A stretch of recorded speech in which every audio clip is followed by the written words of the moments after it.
एक बार नारद मुनि जी ने भगवान विष्णु जी से पूछा, हे भगवान, आपका इस समय सबसे प्रिय भगत कौन है।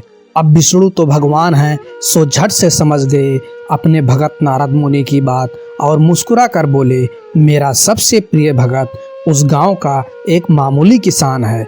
यह सुनकर नारद मुनि जी थोड़ा निराश हुए और फिर से एक प्रश्न किया, हे भगवान, आपका बड़ा भगत तो मैं हूँ, तो फिर सबसे प्रिय क्यों नहीं। भगवान विष्णु जी ने नारद मुनि जी से कहा, इसका जवाब तो तुम खुद ही दोगे। जाओ, एक दिन उसके घर रहो और फिर सारी बात मुझे बताना। नारद मुनि जी सुबह सवेरे मुंह अधेरे उस किसान के घर पहुंच गए। देखा अभी अभी किसान जागा है और उसने सबसे पहले अपने जानवरों को चारा वगैरह दिया, फिर मुंह हाथ धोए, दैनिक कार्यों से निवृत्त हुए, जल्दी जल्दी भगवान का नाम लिया, रूखी सूखी रोटी खाकर जल्दी जल्दी अपने खेतों पर चला गया। सारा दिन खेतों में काम किया और शाम को वापस घर आया। जानवरों को अपनी जगह बांधा, उन्हें चारा पानी डाला, हाथ पांव धोए, कुल्ला किया, फिर थोड़ी देर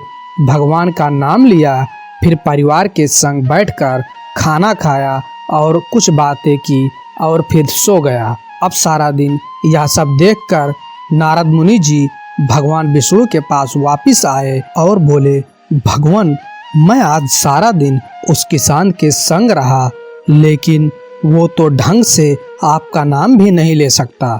उसने थोड़ी देर सुबह, थोड़ी देर शाम को, और वो भी जल्दी जल्दी आपका ध्यान किया, और मैं तो 24 घंटे सिर्फ आपका ही नाम जपता हूँ। क्या अब भी आपका सबसे प्रिय भगत वो गरीब किसान ही है।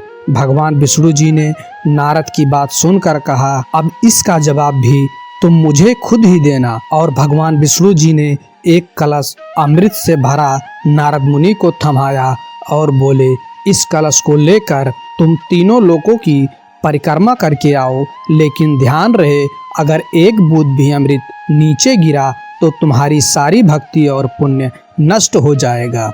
नारद मुनि तीनों लोकों की परिक्रमा करके जब भगवान विष्णु के पास वापस आए तो खुश होकर बोले, भगवान, मैंने एक बूंद भी अमृत नीचे नहीं गिरने दिया। विष्णु भगवान ने पूछा, और इस दौरान तुमने मेरा नाम कितनी बार लिया, मेरा स्मरण कितनी बार किया। तो नारद बोले, अरे भगवान जी, मेरा तो सारा ध्यान इस अमृत पर था, फिर आपका ध्यान कैसे करता।